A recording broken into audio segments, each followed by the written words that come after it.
हर परिवार एक घर में हमसे जुड़ने का बहुत बहुत शुक्रिया। रियल एस्टेट को एक बेहतरीन अतिरिक्त आय यानी पैसिव इनकम बनाने का माध्यम भी माना जाता है।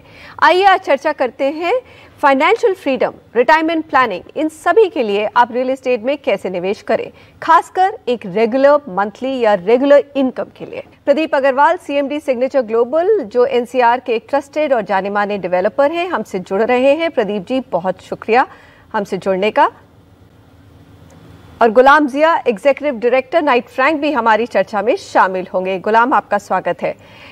प्रदीप जी, बहुत से फाइनेंशियल प्लानर्स का ये मानना है कि एक घर रहने के लिए और एक किराए पर देने के लिए जरूरी है, खासकर जब आप 45-50 क्रॉस कर चुके हैं और रिटायरमेंट की तरफ बढ़ रहे हैं।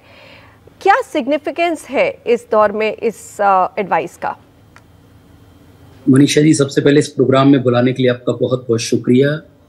आपने बिल्कुल ठीक कहा, जो फाइनेंशियल प्लानिंग जब हम करें तो उनके अंदर सबसे पहले अपने फर्स्ट घर की प्लानिंग करें, क्योंकि जो भी हम घर लेते हैं वो हमारी फाइनेंशियल और साइकोलॉजी एक कहीं ना कहीं वो उन दोनों एस्पेक्ट के ऊपर हमें बेनिफिट देता है। क्योंकि आज जिस समाज में हम रहते हैं उस समाज के अंदर अपने एक घर का होना बहुत जरूरी है।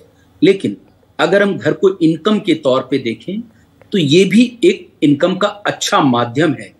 इवन ऑफ कोर्स आप ये कह सकते हैं, क्योंकि रियल एस्टेट के अंदर जो रेजिडेंशियल की इनकम है वो कमर्शियल प्रोजेक्ट के कंपैरिजन में कम आती है। अगर आप कमर्शियल बिल्डिंग्स लेते हैं, कमर्शियल स्पेस लेते हैं, तो उसके अंदर जो रिटर्न ऑन इक्विटी है वो आपका बेहतर आता है। लेकिन जब हम बात घरों की करें तो लोग ईजी होते हैं किसी घर के अंदर इन्वेस्ट करने में, क्योंकि जब आप कमर्शियल प्रोजेक्ट में या कमर्शियल प्रॉपर्टी में इन्वेस्ट करना चाहते हैं तो एक तो साइज ऑफ को बहुत इशू रहता है, मेंटेनेंस का एक बहुत बड़ा चैलेंज आपके साथ हो सकता है। दूसरा, अगर आप होम लोन की बात करें तो जब आप किसी घर के लिए होम लोन लेना चाहें तो उसको लेना बहुत इजी है, लेकिन जब आप किसी कमर्शियल प्रॉपर्टी के ऊपर वो लोन लेना चाहते हैं तो वो इतना इजी नहीं है। दूसरा, आपके माध्यम से एक चीज मैं जरूर कहूंगा अपने दर्शकों को कि अगर किसी भी प्रॉपर्टी का वो होम लोन लेकर अगर वो रेंट पर लगाना चाहते हैं तो वो अपने पूरे जो भी उनका एक रिटायरमेंट का प्लान है वहां तक उसको जरूर चेक करें। अगर वो कहीं रिटायरमेंट के आसपास हैं तो मुझे लगता है शायद ये रिस्क लेना उनके लिए, मैं इस तरफ नहीं हूंगा कि वो इस रिस्क को लें कि किसी प्रॉपर्टी को बाय करके वो उसे होम लोन देकर और होम लोन लेकर और रेंट पर लगाएं। वो मेरी तरफ से उनको सजेशन नहीं। तो आपका मानना है कि अगर आप सेकंड होम चाहते हैं पैसिव इनकम के लिए तो आप मे बी आप अर्ली 40s में ले लें ताकि इनफ टाइम हो आपका होम लोन रीपेमेंट का। गुलाम, आपका क्या मानना है? पैसिव इनकम के लिए, मंथली रेंट के लिए दूसरा घर खरीदना चाहिए? क्योंकि इस समय जैसे 3-4 साल पहले सबने पूछना बंद कर दिया था, लेकिन अभी लास्ट 6 महीने में लोगों ने फिर से चर्चा शुरू कर दी है कि हम एक सेकेंड होम ले सकते हैं, खासकर क्योंकि इन्फ्लेशन इतना बढ़ गया है और रेंटल्स जो है इन्फ्लेशन के साथ ही बढ़ते हैं।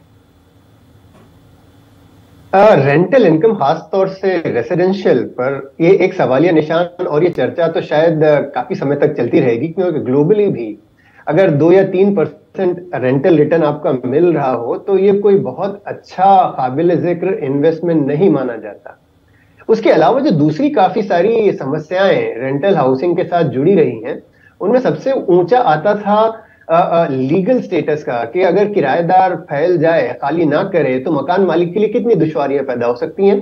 पिछले चंद सालों में सेंट्रल गवर्नमेंट की तरफ से कुछ इनिशिएटिव्स आए हैं, रेंटल हाउसिंग पर फोकस बढ़ा है, क्योंकि ओवरऑल हमारा जो मुल्क है ये एक बहुत ही अपवर्डली मोबाइल मुल्क है, जहां पर तरक्की के साधन खुल रहे हैं, बहुत ज्यादा इन्वेस्टमेंट हो रहा है, इंफ्रास्ट्रक्चर हो रहा है, नए शहर बन रहे हैं, तो लोगों का मूवमेंट जो है वो काफी इंपॉर्टेंट होता चला जा रहा है। और जो एक वो तबका है जो मूवमेंट पे लगा रहता है, उनके लिए हाउसिंग, रेंटल हाउसिंग के सिवा शायद कोई और माध्यम नहीं बचता। तो ओवरऑल गवर्नमेंट की तरफ से भी इस पर काफी फोकस है रेंटल हाउसिंग पर। तो उसके चलते ये जो एक ये मसला था जो टेनेंट से उलझने का, वो काफी हद तक सुलझ गया है। तो जो एक रेंटल रिस्क था वो काफी क्लियर हुआ है। उसके कारण आई वुड से आज भी एक ऐसी सिचुएशन बनी हुई है कि अगर अपने सारे दूसरे इन्वेस्टमेंट एवेन्यू के साथ साथ आप एक मकान भी खरीदें, क्योंकि एक वक्त आएगा आज से शायद 10, 15, 20 साल बाद जब आप रिटायरमेंट के करीब होंगे तो आपका जहन ज्यादा इस एवेन्यू पर होगा जहां पर रिस्क कम हो और रिटर्न ठीक ठाक हो। तो शुरू में जब आप अर्निंग लाइफ में एंटर करते हो, रिस्क टेकिंग एबिलिटी ज्यादा है, तो उस समय शायद आप स्टॉक एक्सचेंज या शेयर बाजार की तरफ ज्यादा रुझान आपका हो, लेकिन उम्र के उस हिस्से में आखिरी पड़ाव की तरफ you would want risk free income जो है वो बेहतर होता है। और उसमें हाउसिंग मेरे विचार में एक ऐसा बेहतरीन माध्यम है कि जिसमें आप एक रिस्क फ्री रिटर्न के लिए पोस्ट रिटायरमेंट के लिए आप बिल्कुल निवेश कर सकते हो। इनफैक्ट मैंने ये देखा है प्रदीप जी, जो मेरे पेरेंट्स के जनरेशन में लोग हैं उन्होंने ये इन्वेस्टमेंट ज़रूर किया है और आज वो मतलब काफ़ी सुकून से रहते हैं कि एक घर उनका अपना है और एक रेंटल इनकम के लिए भी घर से उनको इनकम आ रही है। वो उनके लिए एक जो है फाइनेंशियल स्टेबिलिटी देती है। लेकिन कमर्शियल की बात आपने की कि कमर्शियल की तरफ उतना मत जाइए, लेकिन रीट्स जैसा प्रोडक्ट एक अब मार्केट में भी आ गया है और आप तो स्टॉक मार्केट कर चुके हैं सर बहुत सालों तक, तो आप उस तरफ से हमें बताइए कि स्टॉक्स, रीट्स और रेंटल इनकम हाउसिंग किस तरह पोर्टफोलियो में फिट की जाए। देखिए, बिल्कुल आपने कहा, जो रीट्स के अंदर इन्वेस्टमेंट करना, मैं हमेशा उसके पक्ष में रहा हूं। जहां आपको किसी भी प्रॉपर्टी का डिसीजन लेने में अगर दिक्कत आ रही है और आपको लगता है कि स्टेबिलिटी प्रॉपर नहीं है या आपकी जो रिस्क टेकिंग है वो प्रॉपर नहीं है, बिकॉज बिल्कुल ठीक बात है कि आप एक अर्ली एज के अंदर किसी रिस्क को ले भी सकते हैं, लेकिन एक एज के बाद आप चाहते हैं कि स्टेबिलिटी ज्यादा रहे, उसके लिए रीट एक बहुत बड़ा माध्यम है। लेकिन फिर भी, क्योंकि जैसा आप इंडियन माइंडसेट को समझते हैं, जैसा आपने बताया कि आपके पेरेंट्स भी इस बात के लिए खुश हैं कि उन्होंने एक अलग से और घर लेकर उसको रेंटल पे दिया हुआ है, तो वो एक मेंटल पीस देता है, वो आपको कहीं ना कहीं एक स्टेबिलिटी देता है।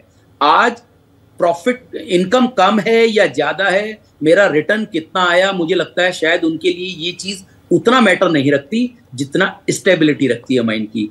तो यही एक बहुत बड़ा रीजन है। आज जब हम इंडियन कल्चर की बात करते हैं तो बजाय वो किसी भी स्टॉक मार्केट में लगाने के या किसी अदर एसेट क्लास में लगाने के, वो प्रेफर करते हैं कि एक और घर खरीदें।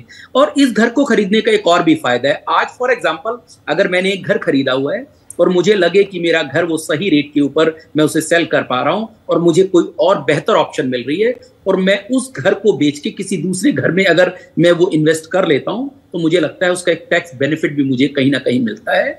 तो ये बहुत सारे रीजन है जो मुझे दूसरा घर करने के लिए, घर खरीदने के लिए कहीं ना कहीं वो एक उम्मीद जगाते हैं। लेकिन फिर भी मैं ये बात जरूर आपके माध्यम से आपके दर्शकों को कहूंगा, होम लोन लेकर दूसरा घर खरीदने की बजाय कोशिश करें कि ज्यादा इक्विटी अपना लगाएं और थोड़ा बहुत अगर होम लोन उन्हें लेने की नीड है तो वो जरूर लें।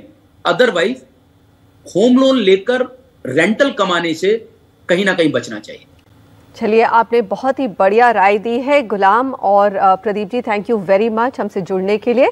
हर परिवार एक घर में आज इतना ही, अगले हफ्ते फिर मुलाकात होगी। नमस्कार।